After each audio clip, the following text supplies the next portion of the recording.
I know in the Tibetan tradition they have what's called a Tibetan Book of the Dead, and it's read to people, and I've read it too. It's very complicated, and it's to keep people from being attached to this life and recognizing that you're shedding this body, and yes, it's painful, and you're going to move through this state, and you're going to move through this state and this state. They're called bardos, actually. It's kind of an in-between state, and it's even done after they pass, so that they can move away from this realm and sort of move on to where they need to be. It's said that if they don't do, if it's not done for them, they tend to want to cling to this world. In literature, they call it magical realism, where it's just kind of part of the fabric of existence, and it's really no big deal, but you have to pay respect to it too. We have a conscious and a subconscious. They both work, they're both real. We could argue all day about what's going on in the subconscious, whether they're actual demons, monsters, gods, ancestors, but we could argue all day about whether they are or not. But the nature of the subconscious is you can't put a definition on it. So, one person's chemical reaction is another person's ancestor, but that doesn't make them any less real. Not all Buddhists actually believe in reincarnation. Again, it's kind of like a cultural thing. In reincarnation, those ancestors either come back or they just influence you from beyond the veil. So you'll get people who believe that way, and then you get people who say, well, no, they're dead and they're not coming back. So you'll find variances of opinion on that. And also, sometimes reincarnation is not even a desired state for a lot of people. They're like, I want it to be done with. I don't believe in this. Why would I want to come back here? A lot of people who come into Buddhism, especially in America, a lot of them are agnostic or they're atheists.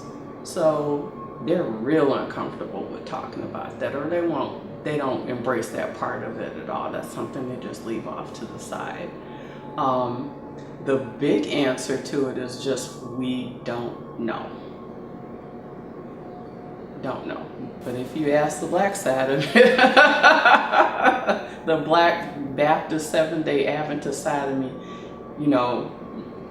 when somebody gives birth to a child, oh, he's back.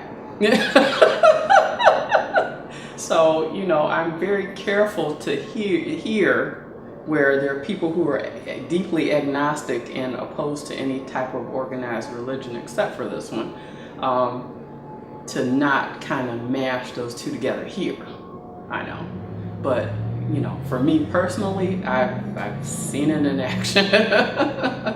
It's just part of the fabric of my cultural background. So I don't negate that at all. That's the thing that a lot of people run up against too in this practice of, in Buddhism, there's a big emphasis on what we call don't know mind from life on. Like, just when you think you're sure about something, it will change. As a matter of fact, I told somebody asked me, well, what do you believe about life? What do you believe about existence, where we're going? I said, the minute I form an opinion about it, something comes along to prove me wrong. So I don't hold fast to anything in particular, but I just kind of concentrate on making sure this life is lived with enough integrity to where when I do slip into the unknown, I'm not worried either way. The root of meditation practice is to sit there with your mind so that your thoughts settle and you can think a little clearer with a clean slate, because we're used to having writing all over that chalkboard, because we like science to show us which way to go and how things are going to turn out. And if I die, am I going to go here?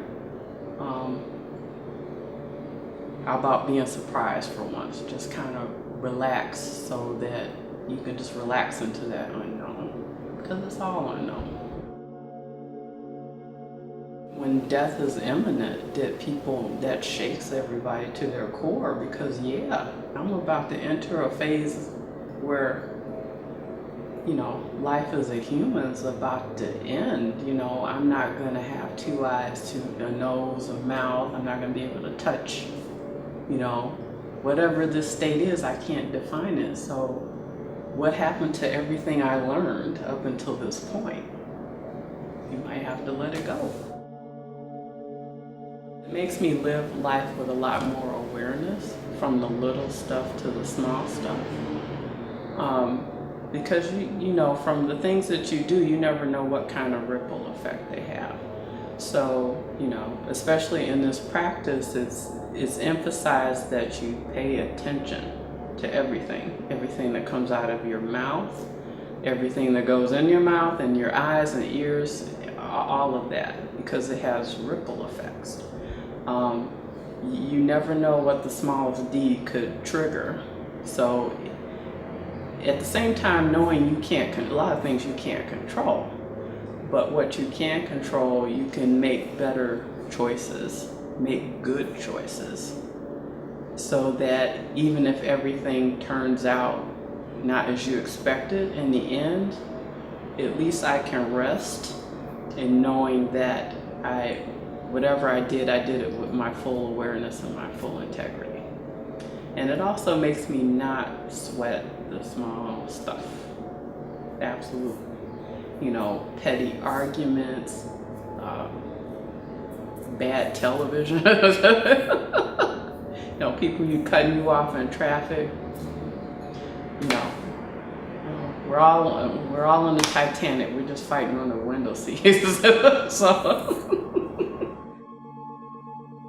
in my family, we've had elders that would pass. She wasn't a part of my family, but I know as a lady named Aunt Clara that we used to, we lived with this lady and her sister was Aunt Clara. Aunt Clara was like maybe 89 when she died. And, we kind of knew it was the end, and, all the elders in the family recognized the signs, and especially that she would actually go to sleep and then she'd come back and she'd say, oh, I saw so-and-so, and so-and-so's been dead for 30 years.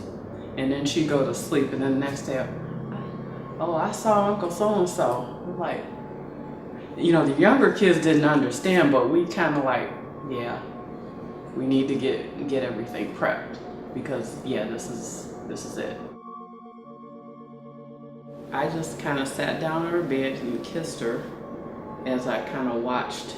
It's kind of interesting watching the body just go, where it's just little stuff, little color changes in the skin, almost like you start getting depression somewhere in the body, and it starts to darken in certain areas. I just sat down on the bed and I held her hand, and I bent over and whispered in her ear, it's okay if you want to go, And, people were kind of looking at me like, how could you say that? And it's like, this woman is 80-something and she's at the end of her life. She's done everything. She was part of the Great Migration up here from the South, She's done her job, let her go. I felt that was the best gift I could, give her, especially to everybody around me. So I came back and I told people, I found it an honor to be at her bedside to watch her die, because she taught me a lot. So, a lot of that, my teachings came into play. It was kind of like, calm down, just watch. Not totally a dispassionate observer, but just watch it for what it is, If this is nature, your body, you're gonna go somehow, some way. Just watch. This is a gift. Oh Lord, I'm going, Dina, my makeup. But it was really, really really profound lesson. You know, that was, as I said, it was a second year of seminary where my teacher warned me, this is the rough year. This is where you begin to experience non-duality, he said. That, life and death. So I looked all around the room, saw little babies, and I said, this is it. This is our ride, and it's okay. I'm sorry. It's okay.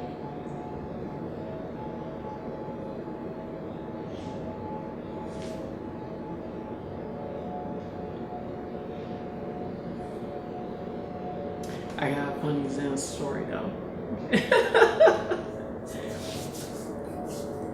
There was like the Zen master, I can't remember his name. So he was dying of cancer. And all his students gathered around. He was just like this mountain of calm and repose and just gnarly Zen master. And they were like, they're really sad that he was dying, and he's like, come closer. He's like, you want to know how a Zen master dies?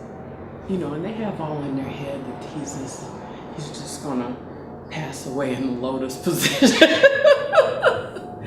And he's like, you want to know how the Zen master dies? They were like, yeah, yes, master. I don't want to die. I don't want to die. I knocked my head right off.